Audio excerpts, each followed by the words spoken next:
உங்களுடைய பிஸ்னஸில் நீங்கள் எந்த அளவுக்கு பவர்ஃபுல்லாக இருக்கீங்க, ஸ்ட்ராங்காக இருக்கீங்க அப்படிங்கிற விஷயங்களை ப்ரொஜெக்ட் பண்ணுங்கள். அதுதான் அத்தாரிட்டி.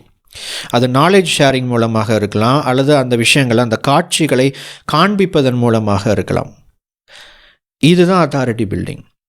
அண்டு இதை செய்கிறதன் மூலமாக என்ன நடக்கும்னா, ஆடியன்ஸுக்கு உங்கள் மேலே ட்ரஸ்ட் உருவாகும், நம்பகத்தன்மை உருவாகும்.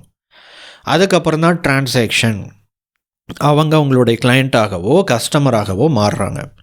இந்த விஷயங்களை நீங்கள் காமிக்கும் போது மட்டும்தான் இந்த லைன் படி ஃபஸ்ட்டு உங்களை பற்றி தெரிஞ்சுக்கிறாங்க, நீங்கள் அத்தாரிட்டி உருவாக்குறீங்க, அதுக்கப்புறம் நீங்கள் ட்ரஸ்ட் ஃபேக்டரை உருவாக்குறீங்க, நம்பகத்தன்மையை நீங்கள் உருவாக்குறீங்க, அவங்க உங்களை நம்புகிறாங்க. அதுக்கப்புறம் தான் பிஸ்னஸ் டிரான்சாக்ஷன் அப்படிங்கிறது நடக்குது. இப்போ நம்ம இதில் ஏதாவது ஒரு எலிமெண்ட்டை மட்டும் நம்ம பண்ணிவிட்டு எனக்கு உடனே அவங்க டிரான்சாக்ஷன் பண்ணணும், பணத்தை கொடுக்கணும், என் பொருளை வாங்கணும், என் சர்வீஸை வாங்கணும் அப்படின்னு நினைக்கக்கூடாது. நிறைய பேர் இப்படி நினைக்கிறது தான் 90% ஆஃப் பிஸ்னஸ் கான்டென்ட் அவ்வளோ எஃபெக்டிவாக இல்லாமல் போகிறதுக்கான காரணம். அண்டு மக்கள் 3 ஸ்டெப்ஸ், உங்களுடைய பொருளை, உங்களுடைய சர்வீஸை ஒருத்தங்க வாங்குறாங்க அப்படின்னா 3 ஸ்டெப்ஸ் இருக்குங்க. முதல் விஷயம், அவங்க உங்களை பற்றி தெரிஞ்சுக்கிறாங்க. 2வது ஸ்டெப், அவங்க உங்களை நம்புகிறாங்க. 3வது, உங்களுடைய கஸ்டமராகவோ உங்களுடைய கிளையண்ட்டாகவோ மாறுறாங்க.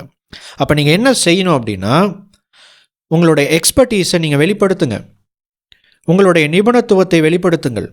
அதுக்கப்புறம் ஒரு கனெக்ஷன் தானாகவே உருவாகும். அந்த கனெக்ஷனுக்கு பேர் தான் ட்ரஸ்ட். அந்த கனெக்ஷனை உருவாக்குற அந்த பாண்டிங் பேர் தான், அந்த ஒயரோட பேர் தான் ட்ரஸ்ட், நம்பகத்தன்மை. அதுக்கப்புறம் தானாகவே அவங்க பணத்தை உங்கள் அக்கௌண்ட்டுக்கு ட்ரான்ஸ்ஃபர் பண்ணுவாங்க, உங்களுடைய பொருளையோ சர்வீஸையோ அவங்க வாங்குவாங்க. அண்டு இதெல்லாம் நீங்கள் செய்யணும் அப்படின்னா ஒரு கான்டென்ட் எக்கோ சிஸ்டமை உருவாக்கணும்.